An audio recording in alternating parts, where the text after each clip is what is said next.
என் நெஞ்சத்தையே சுண்டி இழுக்கும் கதை. கதை சொல்லும் கலையிலேயே நீ கைதேர்ந்தவளாய் இருக்கின்றாய் ராணி. அந்த மருத்துவர் மிக கெட்டவர் என்று அந்த நன்றியே இல்லாதவன் பேசியதை நம்பினாரா பாதுஷா? தீமைகளை தாங்க இயலாத என் ஷாயின்ஷா, இப்படி ஒரு கேள்வியைத்தான் அந்த ஜின் மீனவனிடம் கேட்டது. அந்த பாதுஷா மந்திரியின் பேச்சை நம்பினாரா? நம்பல. மந்திரிக்கு தெரிஞ்சிருச்சு அந்த பாதுஷா நெஞ்சில அந்த வைத்தியர் மேல அன்பு இருந்தது. அதுக்கு மேல அறிவு, பாசம், பற்று எல்லாம் நிறைய இருந்தது. ஆமா, உடனே அந்த பாவி மந்திரி தான் கையாளுங்களை கூப்பிட்டான். அந்த குள்ள நரிங்க ஒன்னா சேர்ந்துருச்சு.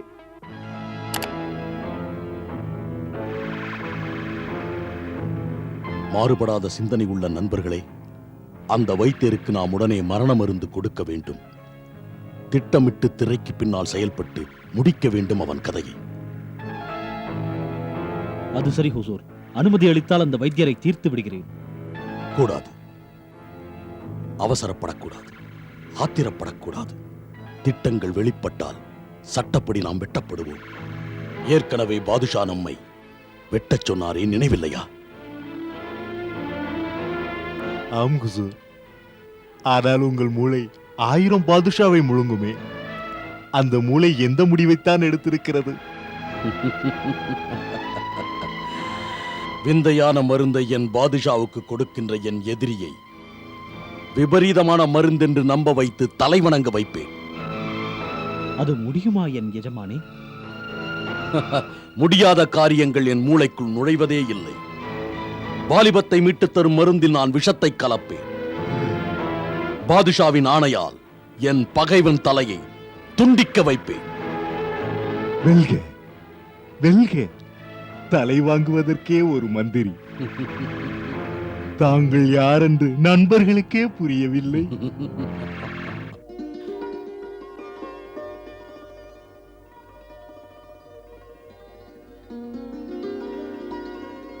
கருமமே கண்ணா இருக்கும் அன்பரே.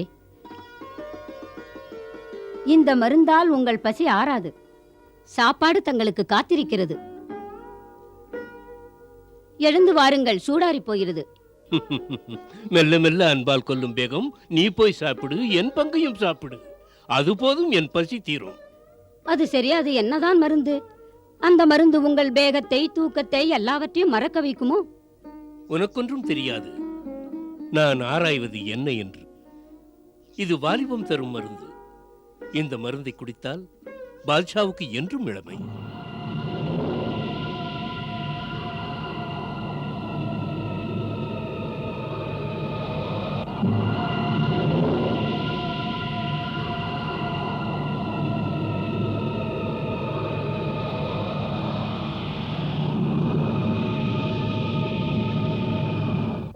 அற்புதமான மருந்து, இளமை தரும் மருந்தல்லவா? ஏன் பாதுஷாவுக்கு இந்த மருந்தை பாதுஷாவுக்கு தர வேண்டாம்? பாதுஷா நம்பத் தகுந்தவரா? சொல்வார் பேச்சை சுலபமாக நம்பிவிடுகிறாரே.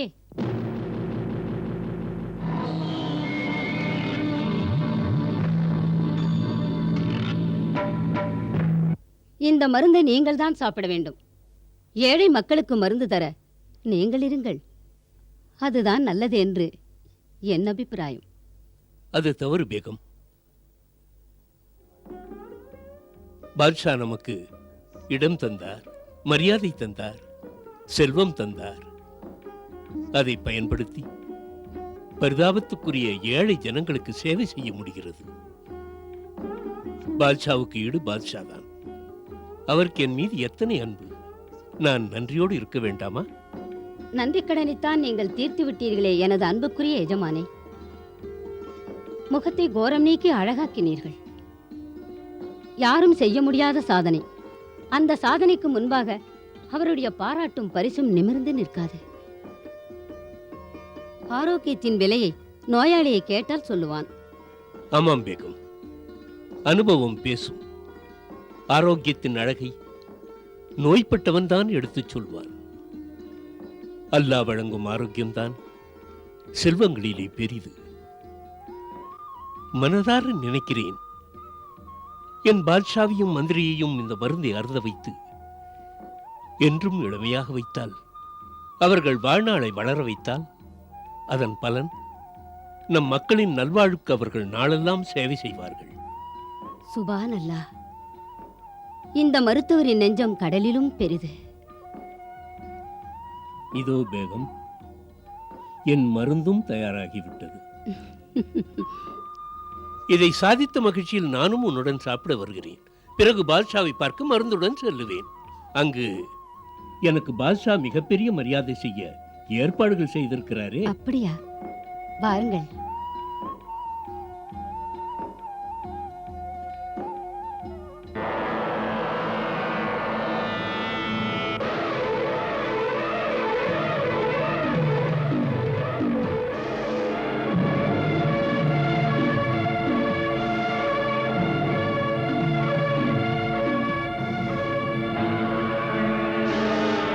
இந்த மருந்தை பாதுஷாவுக்கு தர வேண்டாம். பாதுஷா நம்ப தகுந்தவரா? பாதுஷா நம்ப தகுந்தவரா?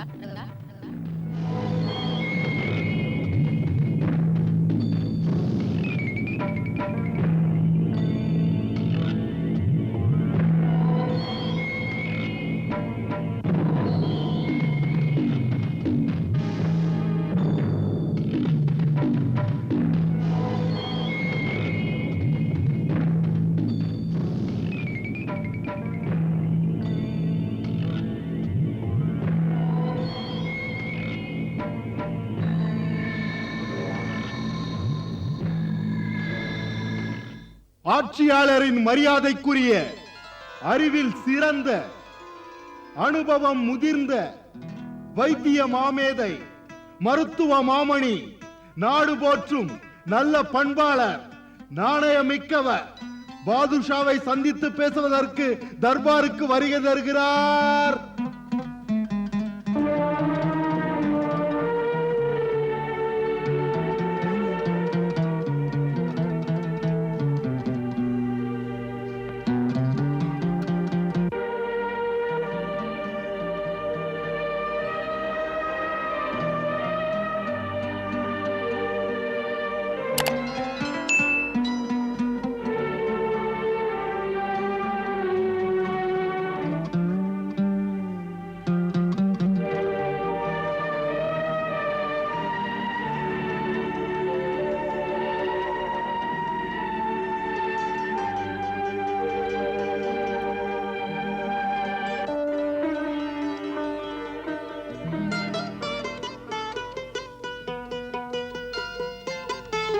அன்பரே வருக, அழகினை தந்தவரே வருக, என்னை புதியவனாக்கியவரே வருக. தங்களின் அன்பு என்றும் என் மனதிலே மலராக நிலைத்திருக்கும்.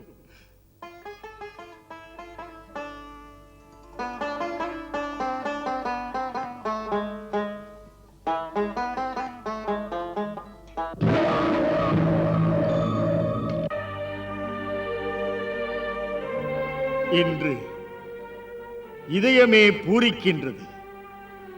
நினைப்பின் நெகிழ்வு கண்ணீர் முத்துக்களாய் என் உள்ளத்து நன்றியினை எடுத்து பேசுகிறது. அன்பினால் என்னை அடிமையாக்கிய பாதுஷா, எதற்காக பகலும் இரவும் நான் காத்து கிடந்தேனோ அந்த மருந்தை அடைந்தேன். இந்தாருங்கள், இது என் நீண்ட நாள் உழைப்பு, பெற்ற அனுபவங்கள் சாதித்து தரும் தொகுப்பு.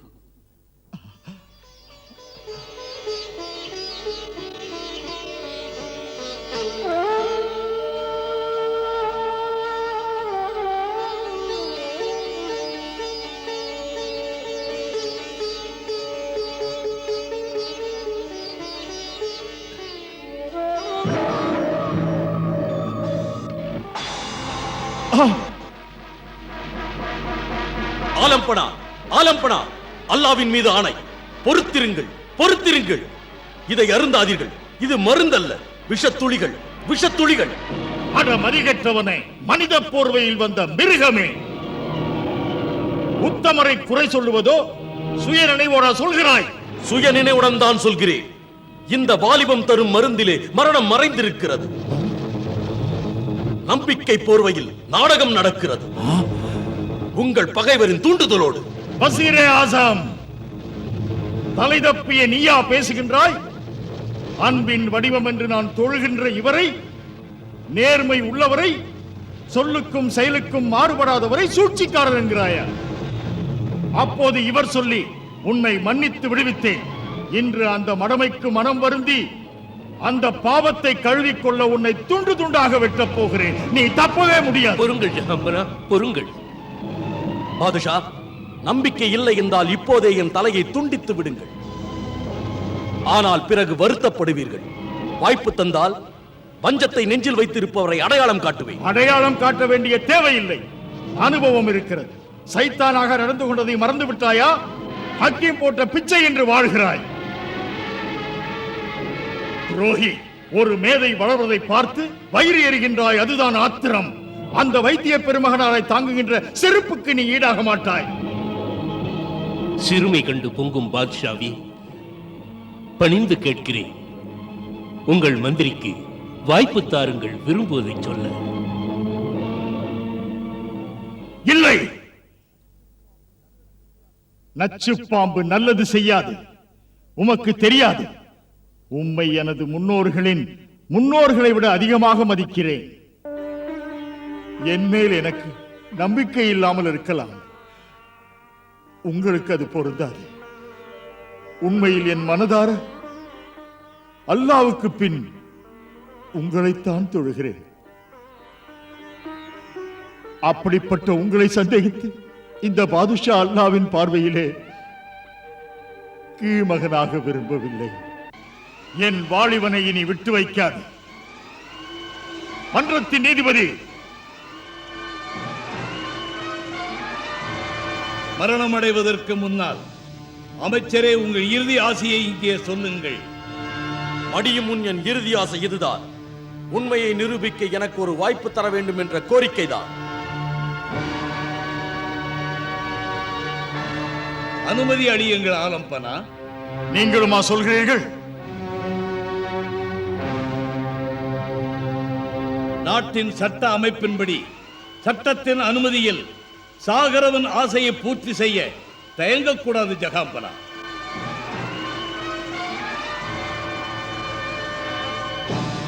அதை ஏற்கிறேன்.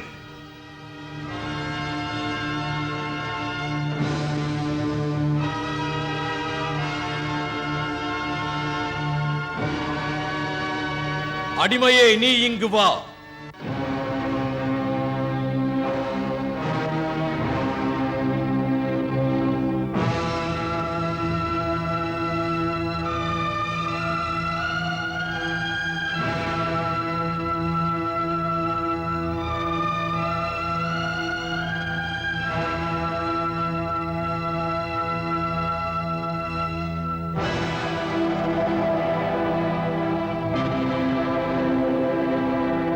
மருந்தை குடி,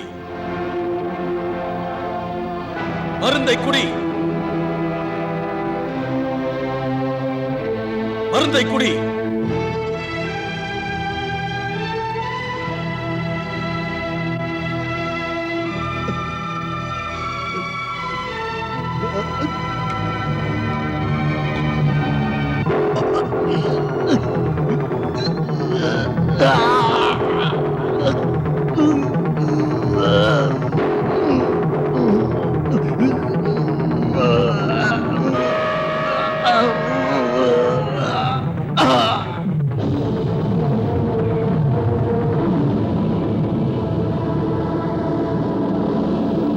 அனைத்தும் அறிந்த அல்லாஹ், அனைத்தும் அறிந்த அல்லாஹ், என்ன இது?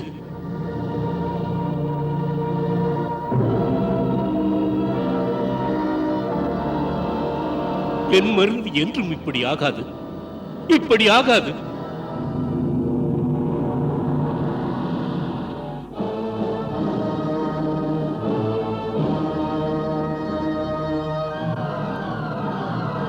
புரிந்ததா இப்போது சலாமத்? நீதிக்காக வாழும் நீதிபதி, மன்றத்தில் அமர்ந்திருக்கும் மாண்புள்ளவர்களே, ஆச்சரியமான விஷயம். கண நேரத்தில் கொன்றது. அடிமையின் பிணம் சாட்சி பேசும். இப்போது முடிவு உங்கள் கையில். நெஞ்சிலே வஞ்சகம் யாருக்கு? வைத்திய மேதைக்கா? வேந்தனை வாழ வைத்த இந்த அமைச்சனுக்கா? அநியாய அறிவாளி, இப்போது புரிந்தது. காத்திருந்து கழுத்தறுத்தாய். மருந்திலே நீ விஷத்தை கலந்தாய். இல்லை என்றால் எப்படி தெரிந்தது இந்த மருந்திலே விஷம் இருந்தது என்று? என்ன பதில் மந்திரி அதற்கு? உங்கள் பார்வையிலேயே எனக்கு சந்தேகம் தோன்றுகிறது. விஷம் கலந்தது எப்படி தெரியும் உங்களுக்கு? மிக நம்பிக்கை உள்ள உளவாளி சொன்னார். நீதிபதி, நமது வைத்தியரை சில கேள்விகள் கேட்க வேண்டும். இந்த மருந்து நீங்களே தயாரித்ததா?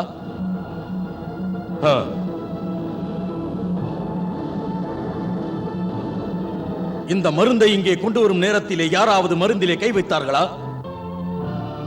இல்லை. இப்போது புரிகின்றதா நம்பத்தகுந்த மாமனிதர் விஷமிட நினைத்தது?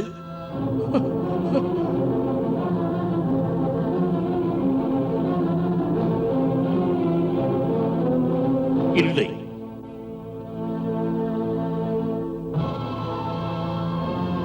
ஆனால் இப்போது எனக்கு புரிகிறது.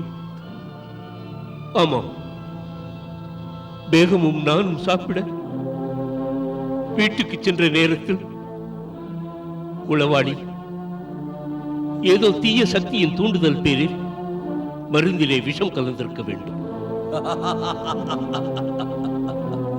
நிஜம் பொய்யாகிறது. இது பெரிய கற்பனை. இது சபை முன்னே சாட்சியாகாது.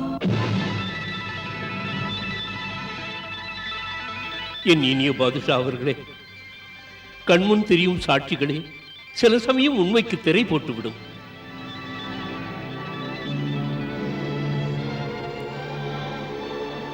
யாவும் அறிந்த பாதுஷா, இந்த முதியவன் ஒரு நிரபராதி. நம்பிக்கையே தகர்ந்து விட்டது. நல்ல மனிதராக நாடகமாடிய சைத்தான் நீங்கள். என் நம்பிக்கையை வலுப்படுத்திக் கொள்ள நடித்தீர்கள். நீங்கள் உளவாளி, வியாபாரி. நான் உங்களை வெட்டாமல் விட மாட்டேன்.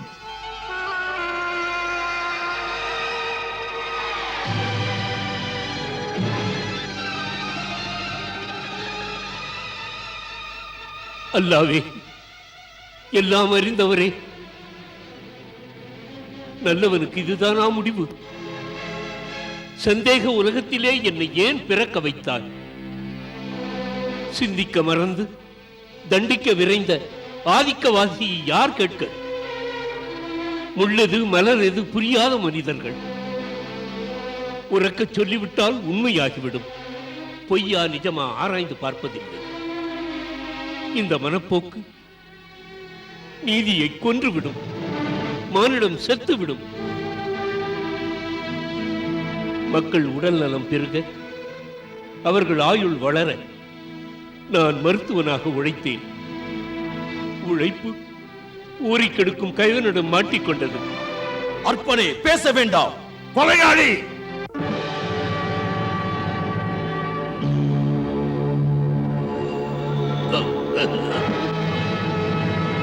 நீதிபதியே, மன்னருடைய நடைமுறை சட்டங்களின்படி வைத்தியருக்கு மரண தண்டனை விதிக்கப்படுகிறது. மரணத்துக்கு முன்னால் உங்களுடைய இறுதி ஆசை என்ன? தண்டனை விதிக்கும் தலைவரே, எனக்கு ஒரு வாய்ப்பு வேண்டும். என் வீடு வரை செல்ல. என் வீட்டிலே நோய்க்கு மருந்து, சிகிச்சை பற்றிய புத்தகங்கள் இருக்கின்றன. அந்த புத்தகத்தை நல்லவரிடம் சேர்க்க விரும்புகிறேன். நோயாளிகளுக்கு, ஏழைகளுக்கு நல்ல முறையில் வைத்தியம் செய்யும் உத்தமரிடம் அது சேர வேண்டும். அதோடு என்னிடம் ஒரு அற்புத ஆயுள் முறை புத்தகம் இருக்கிறது. விளக்கங்களுடன் விரிவான முறையில் இருக்கிறது. அப்படி ஒரு புத்தகம் என்னிடம்தான் இருக்கிறது. என் ஹுசூர், அந்த புனித புத்தகத்தை உங்களுக்கு என் பரிசாக இந்த முதியவன் ஆசையாக அன்பின் அடையாளமாக தர நினைக்கிறேன்.